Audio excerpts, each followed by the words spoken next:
Hürmetli kitap anlıqçılar, hozurunlarda 1984 namlıq romanның davamı. 5. bab. Çoğunqur yer astidagi bu tamaqxananing to'risi bakla pes edi. Tamaqqa tizilgan ücret asta siljıvatadi. Odam nayt ko'p bo'lib, varang-churungdan quloq pang bo'lib qoladi. Pukay tarafdan metal hidi kelib turadigan buz purqirab turadi. Ammo bu hid yanıla zafar orcha harqining purqini bosolmagan edi. Tamaqxananing yan bir tarafida bir haraq botkisi bo'lib, uningga tamdan birli to'shik echilgan edi. 10 tiyinga faqat cho'ngroq bir o'tlam haraq keladi. "Mana men izlab yurgan odam" degan ovoz keldi Winstonning keynidan. Winston o'rildi. Bu odam uning do'sti Sayim edi. Sayim tadqiqot boshqarmasida ishlaydi. Balkim do'st desak toza joyiga tushmas. Chunki bugungi kunlarda do'st yo'q, faqat yo'ldoshlar mavjud. Shundaqdimi odamga ba'zi yo'ldoshlar, yana ba'zi yo'ldoshlardan yaqinroq tuyuladi. Sayim bir filolog bo'lib, yangi tilda ishlaydigan bir mutaxassis. Mundaqcha aytganda, hozir yangi til lug'atining 11-nashrini tuzayotgan. G'oyat cho'ng bir mutaxassislar guruhining a'zosi edi. U Winstondan cho'g'i kichik, nayt o'riq bo'lib, chochlari qora, ko'zi yo'g'on, poltay ko'z odam edi. Ba'zida bakli g'amkin ko'rinadi. Odamga gap qilayotganda, xuddi odamning yuzidan bir narsa izlayotganda tikilib o'tiradi. "Soqol tig'i bormi? Shuni so'ramoqchidim", dedi u. "Bir talmi yo'q", dedi Winston tezla sal o'ng'aysizlanib. "Hamma yerni izladim, hamma yerni izlab keldim, ammo topolmadim. Yo'qkan." Hammaydan sizdan tig'i so'raydi. Amaliyotda Winstonda ikki tal bor edi. U buni keyin ishlatgil saqlab qo'ygan edi. Bir qancha oydan buyon soqol tig'ini topqil bo'lmas bo'lib ketdi. To'li vaqtlarda nurg'un lozimatliklarni partiya do'konlari ta'minlab bo'lolmaydi. Heli tugma, heli yeb, ba'zida turibla bo'g'ish topqilib bo'lmay qoladi. Endi navbat tig'ga kelgan edi. Bu buyumlarni faqat erkin bozorda o'g'irliqcha timsiqlab izlaganda ondan topqil bo'ladi. "Olti hafta bo'ldi, birli tig'ni ishlatyapman", dedi u yolg'on aytib. O'chrat bir qadam yo'tkaldi. To'xtaganda Winston yana Soyimga buraldi. Hammaylan Pukayning bir beshiga dastalab qo'yilgan, maylashib ketgan temir taqsidan birdan ko'tarib olgan edi. "Tönügün darg'aysilgan mahbuslarni ko'gili bordingizmi?" dedi Soyim. "U chog'da ishlayotgan edim", dedi Winston ko'ngilshimagandek. "Endi uni kinodan ko'rmanda." "Naq maydondagidek bo'lmaydi-da", dedi Soyim. Soyimning masxirlik nazari Winstonning yuziga tikildi. Uning ko'zi "Men seni bilaman, ichingdagisi menga ayon, tönügün u yerga nemishqa bormag'iningni obdan bilaman", deyotgandek qiladi. U tasavvur qilg'usiz ashaddiy sadoqatmanlardan edi. U tikucharning dushman yezirini qandoq bombardimon qilganligi, ideya saqchilarining sotlanganligi va jinoyatini qandoq topshirganligi, muhabbat ministerligining yer osti kameralaridagi qatl qilish degandek odamning tenini shurkundiradigan ishlarni nihoyat hozirlanib, zo'q sho'x bilan so'zlaydi. Uning bilan paranglashganda uni bundaq temalardan chetlashtirish bir masala edi. Uni amalba yangi tilga aloqador gap so'zlar bilan tutib turishga to'g'ri keladi. U bu temada bir nupuz egisi bo'lib, uning bu haqdagi gaplarini odamning anglag'isi keladi. Winston Sayimning cho'ng qora ko'zlarining sinchilashlardan o'zini qochirib, beshini sal yonga tortdi. "Qaltis payzi bo'ldi", dedi u aslab. "Ularning putini bog'laganda og'rigan o'xshaydi. Men ularning oshu jon talishib put tepishini ko'rishni yaxshi ko'raman. Hammadan bak oxirdagi tili ko'p-ko'k bo'lib, sangilab qolgandagi hayojonini demaysan. Meni mushundaq inchki joylari hozirlantirdi. Yana biringlar deb to'lidi oq partuq tortib olgan bir proltar cho'michini pulanlatib. Winston bilan Sayim taxsirini to'saqning oldidan sundi. Ularning taxsiga normaliq tushlik tamoqi. Bir kichik temir qachida qizg'o'sh ranglik dumlab pishirilgan say. Yo'g'on bir parcha bolka, bir parcha pishloq, bir stakan sutsiz zafar qahvasi, bir tal shakar javhari tableti ustib berildi. "O yerdagi ustalga borayli. Ekranning ostidagisi. Ekranning ostidagi mang'aj archa harqidan ilib olayli", dedi Sayim. Archa harqi ularga tutquchi yo'q jungo romkasida sunildi. Ular qistanchilikni kesib o'tib, heliqi usti to'mirda qoplangan ustalga keldi va taxsilarini qo'ydi. Ustalning bir burchagida Saymo tang bir to'ba mehnat suyuqliq turadi. Qarmoqqa birov qusib qo'ygandek qiladi. Winston romkani ko'tarib birdan to'xtalib oldi-da, ondan bu may tetadigan suyuqlikni güppet ko'tarib etdi. U ko'zdan etilib chiqqan yeshini surtib etib, qo'rsiqining ichib ketganligini his qildi.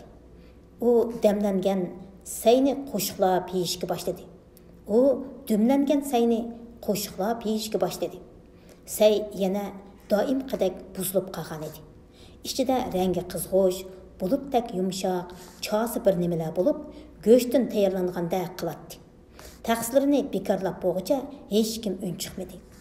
Winstonning sol tarafidagi ustalda biraylan nayt yuqori ovozda to'xtamasdan so'zlab o'tadi. Uning o'rdak oqildigandek bo'g'iq ovozi uyning ichini bir og'an edi.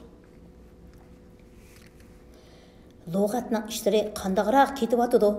deb so'radi Winston yendigi ovozdan yuqoriroq ovozda. "Pasrakim", dedi Sayim. "Men sifatlarni ishlayapman. Bak qiziqarliq." Lug'atning gapini anglab uning chiroyi pallada ichilib ketdi. U oldidagi taxsini bir chetga ishtirib qo'yib, kichkina qo'lida bolka, yana bir qo'lida pishloqni tutib, ustalga yaqin kelib engishdi. Bundaqda ular unlik to'lishib paranglashmasimi bo'ladi. 11-nashri bekitilgan nusxasi, dedi u. "Biz hozir tilni o'zining eng oxirgi qilpiga ep keldik. Bundaqda hech kim boshqa hech nimani so'zlayolmaydi. Biz buni to'liq tamomlaganda sizlardek odamlar buni qayta yangiboshdan o'rganmasanglar bo'lmaydi. Shundaq deyalaymanki, siz cho'qim sizlarning xizmatinglar yangi so'z ijod qilishqo deb o'yladingiz. Hargiz undaq emas. Biz har kuni yuzlab so'zlarni buzyapmiz. Biz hozir tilni chekiga yetkazib, kichikiltiryapmiz. Lug'atning 11-nashrida 2050-yildan burun iste'moldan qoladigan bir so'z bo'lmaydi. U bolkadan bir tishlam tishildi va uni tuzuk choynamayla yutib etdi. Ondan noyda mamadonlarcha qizg'inlik bilan so'zini davomlashtirdi. Uning qaramtul yuziga jon kirib, ko'zdinmi bayamqi masxara nurlari yo'qab xumarlashib ketdi. So'zlarni buzish ajoyib qaltis ishkan. Bundaq so'zlar albatta fe'l va sifatdan jiq chiqadi ekan. Shundaqdimi yana ismdan necha yuzni, yo'q qilishga to'g'ri keladi ekan. Mandash so'zlarni emas, qarma-qarshi ma'nilik so'zlarni yo'q qildik. Faqat boshqa so'zlarning qarma-qarshi ma'nisi bo'lib qolgan. Mundaq so'zlarning mavjud bo'lishining zodi nima ahamiyati bor? Bir so'zning qarma-qarshi ma'nisi o'zining ichida bo'lgan bo'ladi. Good, yaxshi degan so'zni olaydik. Yaxshi deydigan bir so'z bo'lgan yerda, undaqda yomon degan so'zga nima ehtiyoj? Ungood, yaxshi emas degan so'z. Dal mushu ma'noni ifodalaydi emasmi?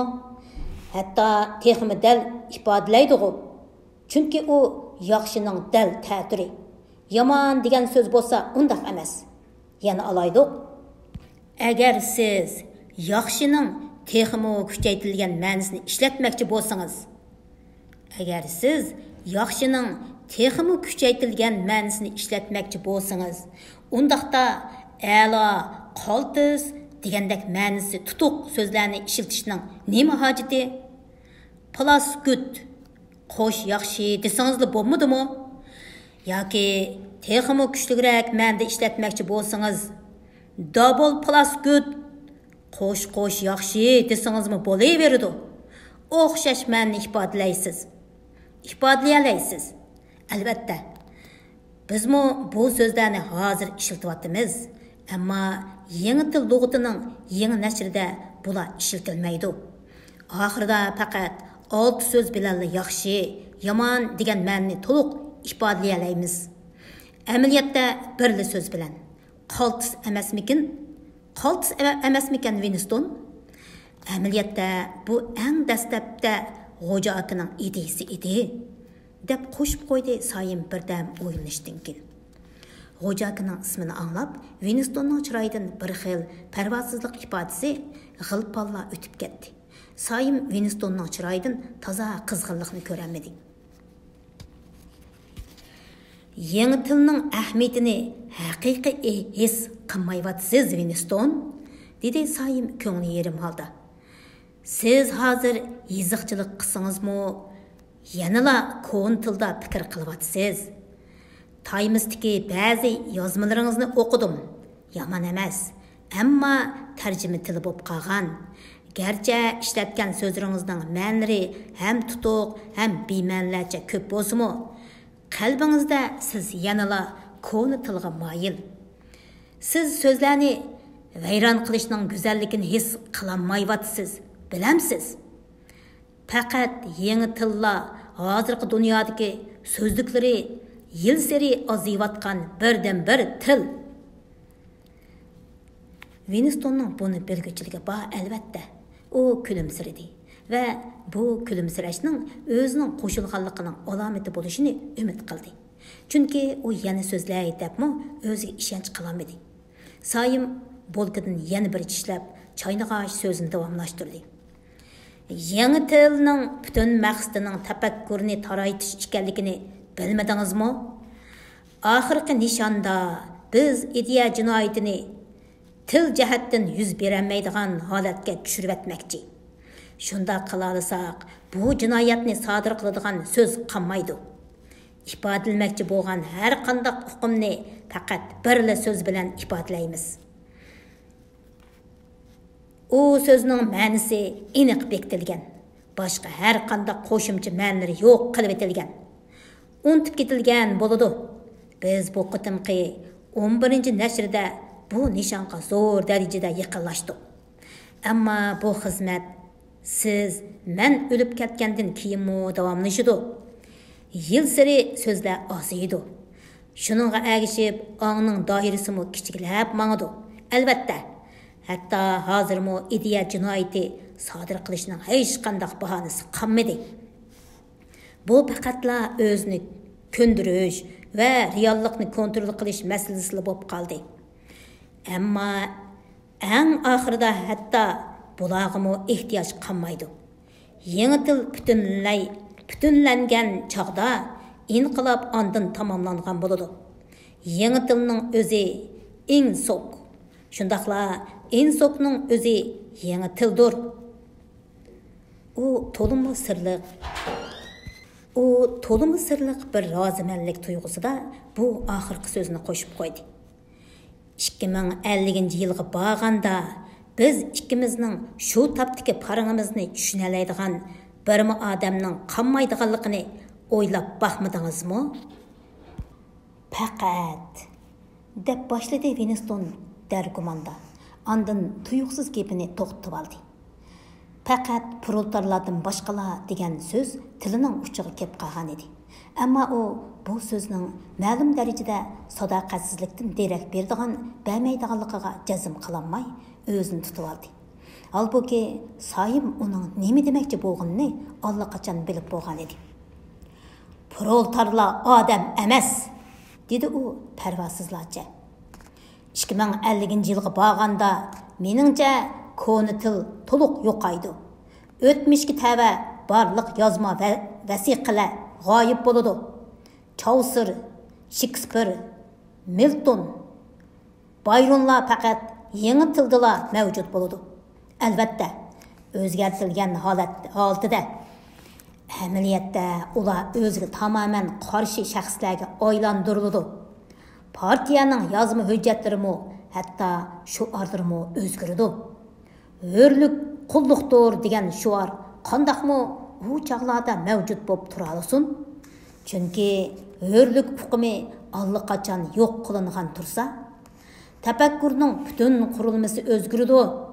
Amaliyotda u chaqda hozirgidek ideya, tafakkur deydigan bir nima bo'lmaydi. Sadoqatmanlik hukmi tafakkur qilmaslik, ya'ni tafakkurga ehtiyoj bo'lmaslik bilan baravar hukmga aylanadi. Ya'ni sadoqatmanlik demak angsizlik demakdan derak beradi. Winston Sayimning uzoqqa qolmay parga aylanib ketadiganligiga birdilla tushunib qoldi. U bak aqlli edi. U shaylarning moyitini bak aniq ko'radi va oshkora so'zlayveradi. Partiya bundaq kishilarni yoqtirmaydi. Kunlarning birida u yo'qolib ketadi. Bu uning 100 haftadanla chiqib turadi. Winston bolkisi bilan pishliqini yeb bo'ldi. U qahvasini ichish uchun o'rindiqida azroq cho'rilib o'tirdi. Uning yendagi heliqi yuqori ovozli odam texicha vaqirab so'zlayotdi. Uning katibi bo'lsa kerak. Winstonning keyinda o'tirgan bir yosh ayol uning so'zini berilib anglayotdi va u aytgan har qanday so'zga ichidan qo'shilayotgandek qiyofatni ifodalab turadi. Winston pat-pat o ayolning bir xil ayollarcha ahmoqlik chiqib turadigan ovozda "Meningcha deganingiz to'g'ri, men sizning qarshingizga tamoman qo'shilman" deganini anglab qoladi. Ammo u erning ovozi bu qiz so'zlayotgandimi besiqmidi. Winston u odamni bir qarabla tanidi. Ammo u bu odamning faqat roman boshqarmasidagi muhim bir o'rinda ishlaydiganligidan boshqa hech nimani bilmaydi. U 30 yoshlar chog'idagi bo'yinlari tom, eg'izi yo'g'on odam edi. U beshini sal kayniga qataytib olgan bo'lib, bulungda o'tirganlikdan ko'zoynikiga nur tushib paqirab turadi. Winston uning ko'zining o'rnida faqat yo'g'on 2 dona aynakni farq etdi. Qo'rqinchli ish shuki, uning sharildab to'kilib turgan so'zlaridan hech narsani ilg'i qilib bo'lmaydi. Winston uning Goldsteinizmni tüp yıldızdan yo'qotish degan bir ig'iz gapini anqiraldi. Uning boshqa gaplari o'rdak qoqildigandek g'aq-g'aqdan boshqa narsa emas edi. Gerçi siz uning zodi nima deyotganligini aniq anglayolmasingizmi, ammo shaklanmasdan jazmlashtira olasizki, u ya Goldsteinni so'kayotgan, ya og'dirmichilar va ideya jinoyatchilariga texmi ig'ir jazo talab qilayotgan. Yevroasiya armiyasining dushmanligiga g'azab nafratini bildirayotgan. Yoki bo'lmasa G'o'ja akini yoki Malabar frontidagi qahramonlarni maqtayotgan bo'lishi mumkin edi. Vaholanki nima deyishidan qat'iy nazar, bularning hech qanday farqi yo'q. Ish qilib uning da'vatqalari mutlaq sadoqatmanlik, tamoman insoq edi. Uning ko'zsiz so'zi va tez-tez ko'tarilib tushayotgan javg'aylariga qarab, Winstonda u bir odam zoti emas, balki bir qo'rchoqdek g'alati tuyg'u paydo bo'lib qoldi. Hozir bu odamning mingsi emas, faqat konila so'zlayotdi. Uning og'zidan chiqayotgani muayyan ma'no anglatadigan so'z emas. Bir qator so'zlar tizmisi edi. Bu xuddi o'rdakning g'aqildashidek, angsizlikdan chiqayotgan bir g'aq edi.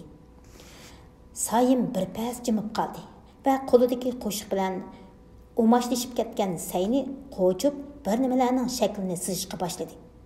Atrof shuncha varang-churang bo'lsa-mu, yondagi hali ham to'xtamay jaranglayotgan heliq ovoz yanada aniq anglanib turadi. Yeni tilda bir söz var, dedi Sayım. Siz bilemsiz, bilmedim. Ördek sözü deyildi. Yani ördekdek qaqıldaş degan ma'noda. U bir-biriga zid ikki xil ma'noga ega qiziqarli so'zlarning biri. Raqibiga ishlatilganda kamsitish, cho'kirish ma'nosini anglatadi. Siz bilan o'rtaq fikrli kishiga tadbiqlanganda bo'lsa, maqtash ma'nosida keladi. Shak shubhisizki, Sayım cho'qim parga aylanib ketadi. Winston yana shuni o'yladi. Gerçi u Sayımdan saskansimu, Sayımmı uni yoqtirmasimi, uning buni o'ylag'ach ko'ngli yerim bo'ldi. Sayım xolisila Winstonni ideya jinoyatchisi deb pash qilalaydi. Sayımda qandaqdir bir chataq bor edi. Uningda ish qilib bir nima kam edi.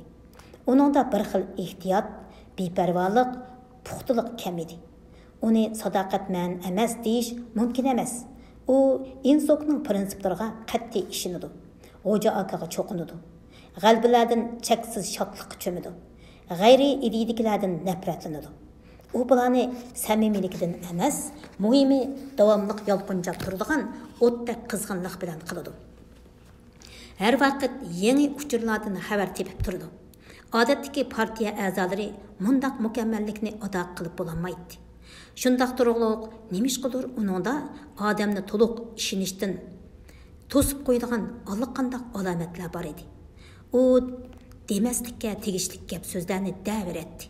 Bakchiq kitob o'qiydi.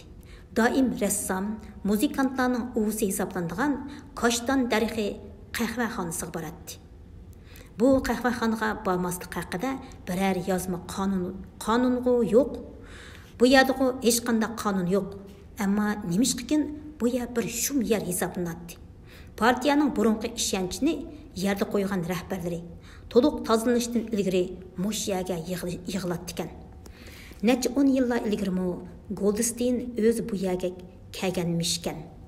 Sayımning taqdirini faraz qilmoq tas emas. Ammo shunisi aniqki, agar Sayım Winstonning yoshirun qarashlarini bilib qolsa, darhol ideya soqchilariga pash qiladi. Albatta, boshqalar bilib qolsa-mu, shunday qiladi. Ammo Sayım hammadan aktiv edi. Qaraganda qizg'inlik bo'lsa, yetarlik bo'lmaydiganda qiladi. Sadoqatmanlik angsizlikdan iborat edi. Parsonus keldi, dedi Sayım beshini ko'tarib. Uning talaffuzidan heliqi döt eshak degan ohang chiqib turadi. Winstonning zafar binosidagi qo'shnisi Parsonus rostilla ularga qarab kelyotdi. U sal samirib qolgan, o'tir bo'y, chochlari shalang, yuzi paqiga o'xshaydigan odam edi. U 35 ga kirgan bo'lib, bel bo'yinlari xeyli tomlashib qolganiga qaramay, harakati yanada yosh yigitlarningidek chaqqan chapdas edi. Uning butun turqi bakrak yo'g'nab qolgan balig'iga o'xshaydi. Garchi u odatdagi xizmat kiyimi kiyib olgan bo'lsa-mu, odamga yanada ko'k ko'sar, kulrang mayka kiyib olgan, bo'yniga qizil galstuk taqib olgan bola ishpiyonlarda ko'rinadi. Odam uni ko'z oldiga keltirganda, semizligidan tizida kotak paydo bo'lib qolgan, dixmoq bilaklardagi yanglarini turib oldigan bir bola ayon bo'ladi. Amaliyotda har qatimliq kollektiv dala yurishi degandek faoliyatlar Parsonusning ko'sar kiyilishiga nihoyat obdan bahona bo'ladi. Parson ular bilan hallo degunicha nihoyat qizg'in ko'rishdi va ustalda o'tirdi. Uningdan doimqidek kuchli ter purqi ko'pildab kelib turadi. Uning qizirib ketgan yuzida texicha munchaq terlar bor edi. U odatdan tashqari terlaydi. Ommaviy faoliyat markazida siz paloqdagi namdilla Parsonning qachon tik-tak top o'ynaganligini aytib beralaytdingiz. Sayım bir muncha so'z yozilgan bir qog'ozni chiqardi va qizil qalamni tutib qog'ozga qarashga boshladi. Qara uningga tomoq vaqtidami ishlayotidi, dedi Parsonus Winstonni o'qib. Alomat qizg'in-a? Nimalar bu birodar? Haqjon men oson tushunadigan narsalar emas, birodarsimiz. Немишқа seni izlab bu yer kelganligimni desam, sen bana berdigan iyonni unutib qaptikansan. Qaysi bo'g'itdi? Dedi Winston portmalni silashtirib. Odatda maoshning 4dan biri iyonni ketadi. Iyonni nomining ko'pligidan odam doim qaysi iyonni ekanligini unutib qoladi. Nafrat haftasi uchun sen bilsan hammaylanga keladi bu iyonni. Men bizning mahallaninkini yig'ishga mas'ul bo'lgan edim. Biz butun tirishchanligimizni ishga silib, o'zimizni obdan bir ko'ztib qo'ymoqchi. Ish qilib sana deb qo'yay. Agar zafar binosi ko'chimizda hammadan ko'p bayroq asolisa, mening xatoliqim emas. $2, ha? Sen menga shunday va'da qilgan eding. Winston onunğa 2 varaq nayt kırlaş, qatlışıp ketgan pulni sundi. Parsonus onu kichik xotir dafteriga savadsizla yezqida rattik xotirlab qo'ydi. Ha, rost buradan. Tünügün bizning kichik shumtak sana rakatga etibdi. Uni obdan adablab qo'ydim. Agar yana shunda qilsang, rakatkangni tortib olaman deb qo'rqitib qo'ydim. Qarsam u darg'a esish maydoniga boranmag'iniga ko'ngil yerim bo'lgandek qiladi. Ko'ngil yerim bo'lgandek qiladi, dedi Winston. Ha, shuni demoqchidim. Ammo shuning ruhining bo'g'ini yaxshi. Shundaq emasmi? To'limi kapsiz ular, ikkisi shundaq. Ammo qizg'inligi ajoyib-da. Bütün o'y xiyoli ishbiyonlik urushda emasmi? O'tgan shanba ularning atriti bir xamisda tarafga dala yurishiga chiqqanda qizimning nemish qipti? Qizimning nemish qipti demamsan? U boshqa 2 qizni o'ziga agashtirib, atrofdan so'rlab chiqib, bütün bir tushdan keyin bir yo'chun odamni paylab yuribdi. Ular o odamning kaynidan saq 2 soat iz besib, quyuq daraxtlikdan o'tibdi. Oxiri 11 shamga kelganda uni chorlug'uchilar pash qipti. Nemish shunday qipti? deb so'radi Winston sal cho'chib. Mening qizim uni cho'qim parashutda tushgan dushman olaydi xodimi deb o'ylab qolgan o'xshaydi. Masala dal mush yerda birodar. Seningcha qizim nemishqa uni ko'ribla shundoq gumonga kelib qolgandi? Qizim uning bir g'alita oyoq kiyganligiga diqqat qilibdi. Qizimning deyishcha ilgari u hech kimning undoq oyoq kiyganligini ko'rib boqmabdi ekan. Shuning bilan uni cho'qim chet ellik deb o'ylabdi. Bakli aqlli, ha? Hamdala 7 yosh kirgan turug'liq, ha? U odam qandoq bo'ldi keyin deb so'radi Winston. Bilmayman da, albatta. Agar u mundoq bo'lib ketsa-mu, hayron qolmayman da. deb Parsonus qo'lida miltiqini do'rab, og'zida portlagan ishorini chiqardi. Yaxshi, dedi Sayim oldidagi qog'ozdan beshini ko'tarmay. Albatta, har qanday yo'chiqqa sal qarsak bo'lmaydi, dedi Winston aran. Demakchi bo'g'inim hozir urush bo'lyotidi. Parsonus shundaq deyishigila uning gapini tasdiqlagandek, ularning kallasining ustidagi ekrandan tuyuqsiz bir ovoz yangrab ketdi. Biroq bu urush g'albisining xabari emas, balki mo'lchilik ministerligidan kelgan uqtirish edi. Yo'ldoshlar, deb to'ldi bir qizg'in yosh ovoz. Diqqat yo'ldoshlar. Bir g'alaba xabari yetkazildi. Biz ishlab chiqarish jangida g'alabani qo'lga keltirdik. Har qaysi sohadagi iste'mol buyumlarining ishlab chiqarish miqdori haqidagi sonliq ma'lumotlar shuni ko'rsatadiki, umumiy xalqning turmush saviyasi o'tgan yildagidan 20% oshibdi. Mana bugun atdigan butun okeaniyadagi ishchilar o'zligidan zavod korxonalardan yo'llarga chiqib, qo'llarida bayroqchilarni lapildatib, paradga dastlab Xo'jaakaning dona rahbarligi ostida qo'lga kelgan bu yangi baxtlik hayot uchun Xo'jaaka cheksiz tashakkurini bildiryotdi. Xo'jaakaga cheksiz tashakkurini bildiryotdi. Tövəndə sonliq ma'lumotlarni anglaysizlar. Yemek içmekler bizning yeni baxtlik turmuşimiz degan so'z bir qancha qatim takrorlandi. Yaqinning yaqi mo'lchilik ministerligi bu so'zni to'la ishiltadigan bo'lib qolgan edi. Parsonus ekranning ovozidan mangdab qolgan edi. U mu jiddiy qiyofatda uni angladi. O'zaydan anglab zerikkandek qiladi. U statistikani tushunmaydi. Ammo u bu statistikaning odamni mamnun, rozi qiladigan narsa ekanligini biladi. U 20gacha qop-qora tamaki bilan to'shqizilgan maynat g'ongsini chiqadi. Hozir tamaki haftada faqat 100 gramla ta'minlanadigan bo'lg'ashqa g'ongzini liq to'shqizish mumkin emas edi. Winston bo'lsa zafar sigaretini to'g'risiga tutib chekiyotdi. Yangidan ta'minlash ati boshlanadi. Winstonda aran 4 tal qolgan edi. U hozir Iroqdagi ovozlardan quloqini qochirib, ekranda o'qiyotgan narsalarni anglayotdi. Ekranda Xo'jakining shokolad ta'minot miqdorini haftada 20 grammga ko'targanligi uchun tashakkur namoyish ko'rsatilyotdi. Tashakkur namoyishi ko'rsatilyotdi. Texi tunigilla texi 20 grammga tushirilganlik uqtirishi tarqitilgan edi. Acaba ularning texi 24 soat bo'la bo'lmayla uni unutib ketishi mumkinmidi? Ras, ular unutib ketgan edi. Winstonmi unutib ketgan edi. Xuddi hayvonlardaglar unutib ketgan edi. Yondagi ustaldagi ko'zsiz maxluqmi unutib ketgan. Texi o'tgan haftada 30 gram idigu deydiganlarni pash qilish, surishtirish, tepish, parga aylantirib etishdek asabiy qizg'inlik, ishtiyoq bilan unutib ketgan edi. Sayimmi o'xshashlar, ammo salpal murakkab o'y, qo'sh tafakkur bilan unutib ketgan edi. Uchu acaba Winstonning xotirasi saq qolganmidi? Ajoyib son sifatlar ekrandan to'kilaverdi.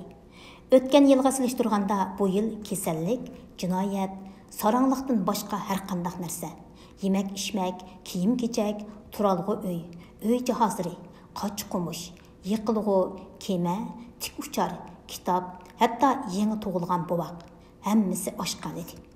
Ish qilib hamma odam, hamma narsa yil sari, minut sari olib qarab yuksalayotgan edi. Winston boya sayim sızgandek, umu qo'shiqni elib, umashlashib ketgan sayning ustiga bir nimalarni sızishga boshladi. Winston bir xil ochiq hissiyot bilan turmushning moddiy qurilmasi haqida o'ylanishga boshladi. Turmush azaldan mushundoq bo'lg'aymidi? Tamoq azaldan mushundoq tetamidi? U tamoqxonaga qaradi. To'risi pas, qistan edi. Odamlar to'lib surkilib, tomlari maynatlashib ketgan edi. To'mirdan yasalgan u yer bu yerlari pukilib, maymoqlashib ketgan ustal o'rindiqlar bir-biriga ziyoda yaqin qo'yilg'ashqa, o'tirganda odamlarning jaynaklari tegishib qoladi. Qo'shiqlar egilib, taqsilar dog'lashib ketgan. Istakanlar bakla qo'pol edi. Hamma narsa maylishang'u, har qanday yiziqcha kirga to'shqan. Nachar orchi harig'i, nachar qahva, to'mir puraydigan dumlama say va kirlash kiyimlarning purqi ordishib oshxonni liq olgan edi. Qo'sqingizning, terlaringizning bir yerlari bir xil norozilik bo'lsa, qalbingizda sizning asli haqqingiz bo'lgan ba'zi narsalar xuddi aldab tortib olingandek tuyg'u alangitdi. Ammo shunisi haqiqatki, Winston buningdan farqlanadigan boshqa hech qanday narsani aslayolmaydi. Uning aslimisida bu yerda hech qanday yemak-ichmak yetarlik bo'lib baqqan, hech kim yirtilmagan, teshilmagan paypoq yoki ish kiyim kiyib baqqan, egilmagan, tükülmagan uy jihozlari ishiltib baqqan, isiydigan uyda turib baqqan emas edi. Doim suv to'silib qoladi. Uylar azaldan mushundoq abjaq. Bolkalar qap-qora edi. Ha desa choy topqili bo'lmaydi.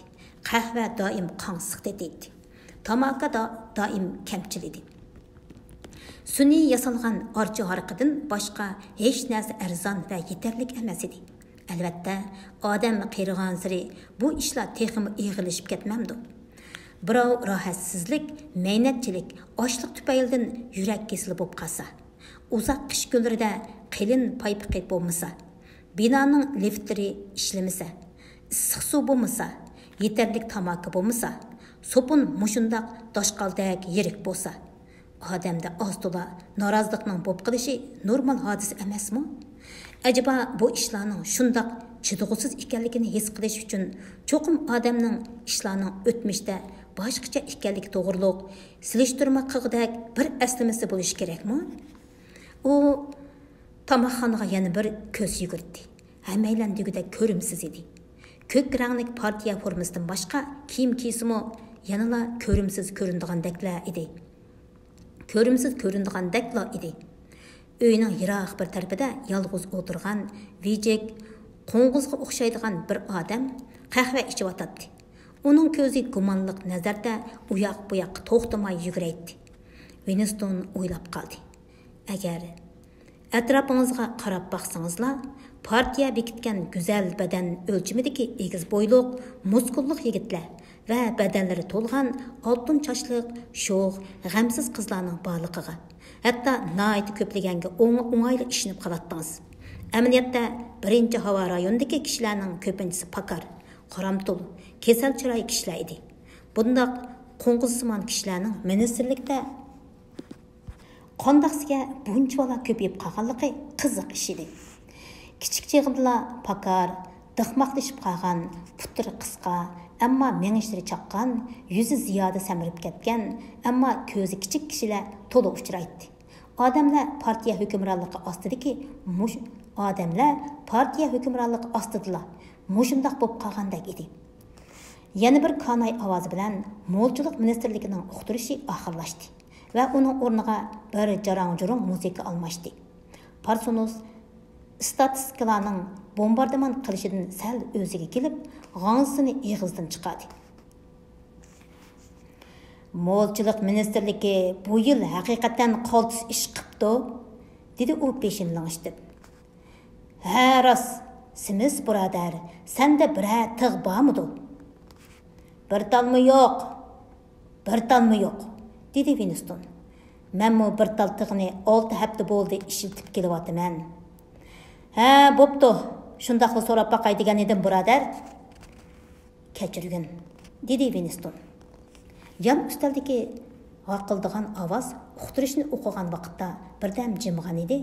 Endi yana unlik g'aqildashga boshladi. Winston birdilla Parsonus xonimni o'ylab qoldi. Uning qo'riqlaridagi kir va inchik chochlari uning ko'z oldiga keldi. Uning bolalari uni 2 yil ichida ideya soqchilariga bosh qiladi. Parsonus xonim parga aylanib ketadi. Soyimmo parga aylanib ketadi. Aksicha Parsonus hargiz parga aylanib ketmaydi.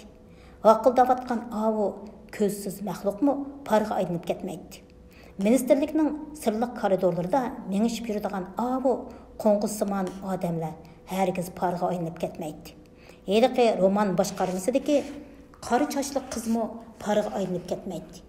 Winstonning sizmi uningga kimlarning hayot qilib, kimlarning parga aylanib ketadiganligini aytib beralaydigandek tuyuladi. Gerçi nimaning odamni hayot qoldiroladiganligini aniq deb berish bakli qiyin bo'lsa-mu. Ushbu daqiqada u bu xiyollardan silkib tortib chiqarildi. Yandagi qiz yerim o'rilib uningga qarab atgan edi. Bu heliqi qora chochli qiz edi. Qiz Winstonga yancha, ammo jiddiy tikilib turadi. Ularning ko'zi uchrashgan hamon qiz ko'zini ep qochdi. Winstonning dumbasidan suv chiqib ketdi. Butun vujudini qo'rqinish chulg'idi-yu, tezli tarqab ketdi. Ammo Winstonda paydo bo'lgan beoromlik yo'qolmadi. U nimishqa Winstonga qaraydi? Nimishqa Winstonning orqasida yuriydi? Lekin Winston bu qizning bu ustalda o'zi kelishdan burun yoki keyin kelganligini esiga ololmadi. Biroq tunugun nafrat faoliyatida hech qanday zaruriyat bo'lmasa-mu, bu qiz dal Winstonning orqasida o'tirgan edi. Uning haqiqiy maqsadining Winstonning ovozini tinglab, uning zodi yetarlik darajada unlik to'g'lamaganligini jazmlashtirish ekanligi ehtimoliga bakli yaqin edi. U boshdagi o'yini qayta o'ylab qoldi. Balkim bu qiz ideya soqchisi bo'lmasligi, faqat ishdan sirtqi ishpiyon bo'lishi mumkin edi. Ammo eng xatarligi shuki, Winston qizning uninga qanchalik uzun qarab turganligini bilmaydi. Balkim 5 minutda Winston chiroy ifodalarining hammasini to'liq kontrol qilib bo'lmagan bo'lishi tamamen mumkin edi. Ommaviy sorunlarda yoki ekran oldida xiyolingizni qo'yib o'tishingiz intayin xatarlik edi. Qilchilik, bexastalik beshingizga chiqishi mumkin edi. Yuzingizning mundaqla bir jiddilashib tortishi, andisha bilan bir beqish, o'zingizga gap qilib soladigan odatingiz.